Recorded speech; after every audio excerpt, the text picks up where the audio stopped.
السلام علیکم editor and listeners, Urdu house library میں آپ کا ڈھیر سارا ویلکم۔ رمز جنون کی ایپیسوڈ 72 کا پارٹ 4 لے کر حاضر ہوئی ہوں۔ اگر آپ نے ابھی تک میرے اس چینل کو سبسکرائب نہیں کیا تو جلدی سے بھی سبسکرائب کر دیں، لائک اینڈ شیئر کریں اور اپنی رائے کامنٹ باکس میں لازمی دیں۔ چلیں ویڈیو کو سٹارٹ کرتے ہیں۔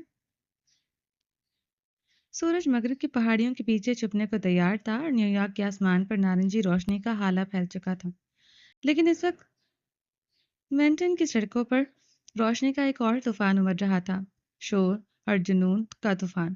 بروکلن برج کے نیچے ہزاروں تماشائی اوپر سے دو ہیلی کاپٹرز کیمرے کے لیے فضا میں گھوم رہے تھے اور سٹی میں مین بلڈنگز پر بڑے اسکرینز پر یہ ریس لائیو دکھائی جانے والی تھی۔ یہ لائیو کوریج بڑے بڑے نیوز اور سپورٹس چینل پر دکھائی دینے جانے والی تھی۔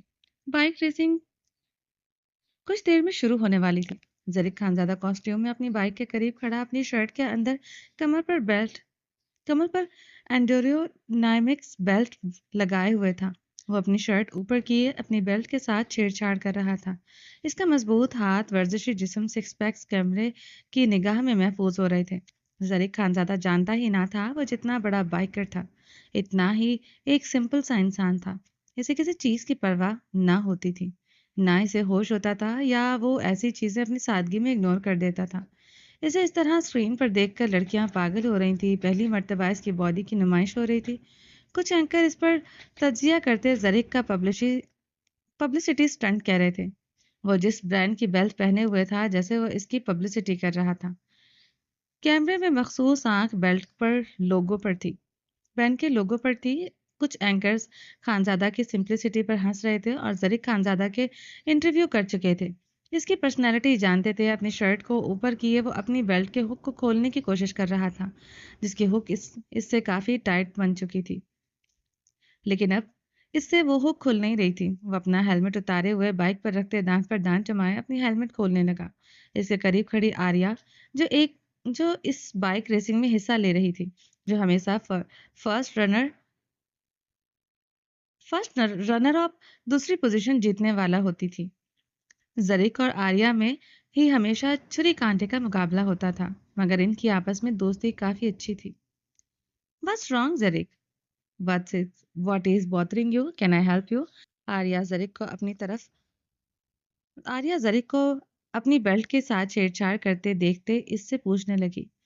This belt is tight. The hook is not opening. یہ بیلٹ تنگ کر رہی ہے، اس کا ہک نہیں کھل رہا۔ زرق نے اسے دیکھتے مسکراتے ہوئے کہا، Wait a minute. آریا گھٹنوں کے بل جھکتے ہوئے زرق خانزادہ کی بیلٹ کے ہک کھولنے لگے۔ لائیو کوریج ڈرون اور کیمروں نے یہ منظر خاص طور پر محفوظ کرتے ہوئے ہر چینل پر دکھانے لگے تھے۔ زرق خانزادہ نیو یارک شہر کا بے تاج بادشاہ، بائک کا لیجنڈ تھا۔ ملینز فالوورز تھے اس کے، بہت بڑے برانڈ کو اسپانسر کر رہا تھا۔ وہ اس وقت سیاہ کاسٹیوم پہنے ہوئے تھا، اس کی بیک پر 7 لکھا تھا اور فرنٹ پر بڑے سے فگر میں مشہور برانڈ تھرسٹ بل، جو ایک انرجیٹک ڈرنک تھی، لکھا تھا، جسے زرق خانزادہ اسپانسر کر رہا تھا۔ وہاں موجود تمام لائیو کیمراز اور ڈرونز کا رخ زرق اور آریا کی طرف ہی تھا، جو ان چینلز کی ٹی آر پی کے لیے بہت فائدہ مند ثابت ہونا تھا۔ لائیو کوریج کے دوران اینکر سے یہ سب دیکھتے ہنسی مذاق کرتے آریا اور زرق کی دوستی کو کچھ اور ہی رنگ دے رہے تھے۔ یہ منظر بہت عجیب تھا۔ آریا گھٹنوں کے بل بیٹھے زرق خانزادہ کی بیلٹ کی ہک کھول رہی تھی۔ یہ کچھ سیکنڈ کا سین تھا۔ زرق خانزادہ بکلاتے ہوئے آریا کو خود سے دور کر چکا تھا۔ وہ نیو یارک کی رہنے والی ایک بولڈ انگریز لڑکی تھی، اس کے لیے یہ عام بات تھی، مگر زرق خانزادہ کے لیے یہ سچویشن خجالت کا باعث تھی۔ I will do it myself, Arya. Thank you so much. زرق Khanzada ستائشگی سے مسکراتے ہوئے آریا سے دور ہو چکا تھا، مگر ایک سیکنڈ کا یہ منظر بار بار دکھائی دیا جا رہا تھا۔ زنیشا شاہ نیو یارک میں موجود اپنے عالیشان بنگلے کے لاؤنج میں صوفے پر بیٹھی سامنے لگی بڑی سی اسکرین پر نگاہیں گاڑی ہوئی تھی۔ اس کی شرابی آنکھوں میں دہکتے شعلے لپک رہے تھے، وہ مٹھیاں بیچے ضبط کی انتہا پر تھی۔ زرق خانزادہ کے سامنے گھٹنے کے بل بیٹھی لڑکی اس کی پینٹ کی بیلٹ کے ساتھ کیا کر رہی تھی؟ کچھ پتہ نہیں چل رہا تھا۔ جو دکھائی دے رہا تھا، وہ سمجھ آ رہا تھا، وہ زنیشا کو جلتے توے پر بٹھا چکا تھا۔ زنیشا شاہ نے اپنے پاس سے پڑے انہیلر کو پکڑے اپنی سانسوں کو جلدی سے انہیل کیا۔ اسے اپنی سانسیں بند ہوتی ہوئی محسوس ہو رہی تھی۔ زرق خانزادہ نے کہا کہ اگلے دن ہی اسے ملے بغیر بتائے بغیر مینٹین میں ہونے والی اپنی بائک ریسنگ کے لیے نکل چکا تھا. وہ زرق خانزادہ پر پوری طرح نظر رکھے ہوئے تھی. وہ مینٹین میں موجود تھا جو نیو یارک کے تقریباً 15 کلومیٹر دور تھا. زنیشا شاہ نے غصے سے پاگل ہوتے زرق خانزادہ کا نمبر ڈائل کیا. جو زرق خانزادہ نے اس کی کال اسی لمحے کاٹ دی تھی. اسکرین پر اسٹل زرق خانزادہ کو ہی دکھایا جا رہا تھا. وہ نیلی آنکھوں سے مسکراتے اپنی جاندار ڈیشنگ پرسنالٹی کے ساتھ کھڑا تھا. وہ پانی کی بوتل پیتے ہوئے کال ڈسکنیکٹ کرتے. موبائل اپنے مینیجر کو پکڑا گیا تھا. زرق خانزادہ اس سے اتنا ناراض تھا اس کا فون تک نہیں اٹھا رہا تھا. زنیشا شاہ چیختے ہوئے اپنا سیل فون غصے سے پوری قوت سے صوفے پر مار چکی تھی. زنیشا نے لب کھینچتے ہوئے اسکرین پر نگاہ ڈالی جہاں پھر سے آریہ اور زرق کا وہی سین دکھایا یا ریپیٹ دکھایا جا رہا تھا. وہ لڑکی گھٹنوں کے بل بیٹھی زرق کے آگے اس کی بیلٹ کی ہک کو جکڑے ہوئے تھی. زنیشا شاہ کی سانسوں میں آگ دہکنا شروع ہو چکی تھی. جان سے مار ڈالوں گی تمہیں زرق خانزادہ. زنیشا نے غراتے ہوئے اپنا سیل فون اٹھاتے اپنے مینیجر کو کال ملاتے اسے ضروری ہدایات دی. وہ بھاگتے ہوئے اب سیڑھیاں چڑھتی. 5 منٹ بعد وہ بلو جینس پر سفید شارٹ شرٹ پہنے ہوئے جاگرز پہنے سیڑھیاں اتر رہی تھی. ہاتھ میں پکڑا وہ بلو رنگ کا چھوٹا سا بلیزر وہ سیڑھیاں اترتے پہن چکی تھی. کندھے کے ایک سائڈ پر اس کا چین والا سٹائلش پرس لٹک رہا تھا. بہت بڑی غلطی ہو گئی اپنے زرق کو اکیلے جانے دیا. وہ آریہ جیسی بلڈی لڑکی میری زرق کو ایکسپلوئٹ کرنے کی کوشش کر رہی ہے. وہ بڑبڑاتے ہوئے سیڑھیاں اتر رہی تھی. تمہاری تو ایسی جان نکالوں گی زرق, تم مرتے مر جاؤ گے. کسی لڑکی کے سائے کو اپنے قریب نہیں آنے دو گے. وہ سلگتے لہجے میں بولتے اپنے موبائل فون پر کچھ ٹائپ کرتے بروکلن میں موجود اپنے ایک دوست کو خاص ہدایات دے رہی تھی. زنیشا, اشمان نے اسے بیرونی دروازے کی طرف بھاگتے ہوئے دیکھتے پکارا. ڈیڈ, اپنے جیٹ پر بروکلن جا رہی ہوں. جو گارڈ لایا, ایئرپورٹ سے کچھ ہی دیر میں بروکلن کے لیے پرواز پڑے گا. زنیشا شاہ عجلت سے بولتے باہر نکل گئی تھی. اشمان نے بمشکل اپنے غصے پر قابو پایا. بروکلن میں اس وقت زرق خانزادہ تھا. وہ جانتے تھے کچھ دیر پہلے اسکرین پر وہ بھی زرق کے کسی لڑکی کے ساتھ وہ مناظر دیکھ چکے تھے. زنیشا شاہ زرق خانزادہ کو لے کر کتنی پوزیسو تھی وہ جانتے تھے. زنیشا شاہ کا زرق خانزادہ کو لے کر اتنا حساس ہونا انہیں ایک آنکھ نہیں بھاتا تھا. ہیلی کاپٹر پچھلے 10 منٹ سے نیو یارک کی بلندیوں پر اڑ رہا تھا. زنیشا شاہ نے اپنی سیٹ پر بیٹھے کھڑکی سے نیچے دیکھا. مینٹین چمکتے شیشے کے ٹاورز, ریس کی ٹریک, میڈیا وینز اور ہجوم نظر آنا شروع ہو گیا تھا. 5 منٹ تک اس کا ہیلی کاپٹر بروکلن برج کے قریب کسی سیف جگہ پر لینڈ ہونا تھا. زنیشا شاہ کی شرابی آنکھوں میں شرارے پھوٹ رہے تھے. وہ بار بار مضطرب انداز میں مٹھیاں بھینچ رہی تھی. آریہ جھکتے ہوئے آخر کیا کر رہی تھی؟ زرق اپنی ابلتی جوانی کو ایسے ٹھنڈی کر رہا تھا کیا؟ زنیشا شاہ نے اپنے پرس سے اپنا انہیلر نکالتے اپنی سانسوں کو پھر سے بحال کیا تھا. وہ نکاح کی رات کو اس کے قریب آنے کے لیے مرا جا رہا تھا. جب پاس نہیں آنے دیا تھا تو اس سے سخت ناراض ہو کر بروکلن چلا گیا. وہ جس ہوٹل ٹھہرا تھا وہ سب جانتی تھی. زنیشا شاہ کو اس کی ایک ایک لمحے کی خبر تھی. زرق خانزادہ کی بہت سی لڑکیوں کے ساتھ دوستی تھی. وہ جانتی تھی جو وہ برداشت کرنا اس کے لیے بے حد مشکل تھا. آریہ کیوں چکی تھی؟ زمر خان کو سوچتے ہی اپنے بدن میں چونٹیاں رینگتی محسوس ہو رہی تھی. زرق خانزادہ کسی صورت سب کے سامنے ایسی اونچی حرکت کرنے کا سوچ بھی نہیں سکتا تھا. مگر زرق خانزادہ نے آریہ کو اپنی بیلٹ کو ہاتھ ہی کیوں لگانے دیا تھا؟ یا زرق مزے لے رہا تھا کیا؟ زنیشا شاہ کو پھر سے اپنی سانسوں میں آگ دہکتی محسوس ہوئی تھی. ان خانزادوں کو صرف جسم سے محبت ہوتی ہے. عورت سے اپنا حق کیسے لینا ہے صرف ایک ہی اسی بات کو اچھے سے سمجھتے ہیں. اشمان شاہ کے لفظ اس کے سماعتوں میں گونجتے اس کے اضطراب میں اضافہ کر رہے تھے. زرق ایسا نہیں ہے, وہ صرف میرا ہے. وہ اپنے کیوٹکس لگے لمبے ناخنوں کو چبانے لگی تھی. مارتھا کو بھی ہوٹل لے گیا تھا کیا؟ یہ خیال آتے ہی زنیشا شاہ کے خون میں شرارے مزید دوڑنے لگے تھے. You are going to die Zarq Khanzada. Zanisha seat سے ٹیک لگائے خود پر قابو پانے لگی. یہ ریس تمہارے لیے بہت امپورٹنٹ ہے زرق خانزادہ. دیکھو میں تمہارے ساتھ کیا کرتی ہوں. زنیشا مٹھیاں بھینچتے سیٹ سے ٹیک لگا گئی تھی. بروکلین برج کے نیچے سرکٹ پر بائک ریسنگ شروع ہو چکی تھی. فضا میں ڈرون کیمروں کے ذریعے کوریج کی جا رہی تھی. یہاں تک ہیلی کاپٹر کے ذریعے بھی لائیو کوریج کی جا رہی تھی. Zarq Khanzada, Aarya, Jacqueline, Brad, Edward یہ مخصوص نام تھے جن میں لوگوں کا دل دھڑکتا تھا. اس ریس میں کم و بیش 20 بائکرز نے حصہ لیا تھا. ہر بار کی طرح زرق خانزادہ, آریہ اور ایڈورڈ, جیکلین باقی سب کو پیچھے چھوڑ کر آگے نکل گئے تھے. زرق خانزادہ اور باقی سب بائکرز ہیلمٹ پہنے ہوئے تھے. ان کے کاسٹیومز کی بیک پر نمبرز اور سینے پر اسپانسر کرتی کمپنیوں کے لوگوز سے ان فاسٹ بائکرز کی نشاندہی کر رہے تھے. زرق خانزادہ نے مسکراتے ہوئے اپنے ساتھ دوڑتی بائکس کو دیکھا تھا. یہ ریس جیتنا اس کے لیے بے حد ضروری تھا. ونر کو لاکھوں ڈالرز کی رقم ملنی تھی. اس کے ان اسپانسرز کے